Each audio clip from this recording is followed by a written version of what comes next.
Ketua TPPKK Aceh Marlina Usman selaku pembina Yayasan Jantung Indonesia Aceh menginstruksikan pengurus YJI Aceh untuk segera berkoordinasi dengan kabupaten dan kota untuk membentuk YJI di seluruh Aceh agar kampanye jantung sehat bisa lebih masif dilakukan.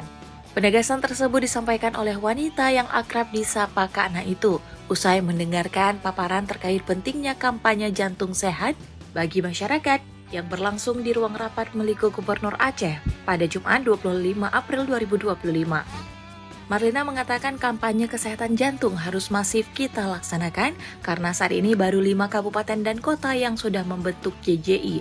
Maka YJI Aceh harus segera berkoordinasi dengan daerah agar segera membentuk YJI di seluruh kabupaten dan kota se-Aceh. Istri Gubernur Aceh itu juga mengungkapkan angka kematian akibat penyakit jantung di Indonesia cukup tinggi. Di tahun 2024 saja, angka kematian akibat penyakit ini mencapai 250.000 lebih.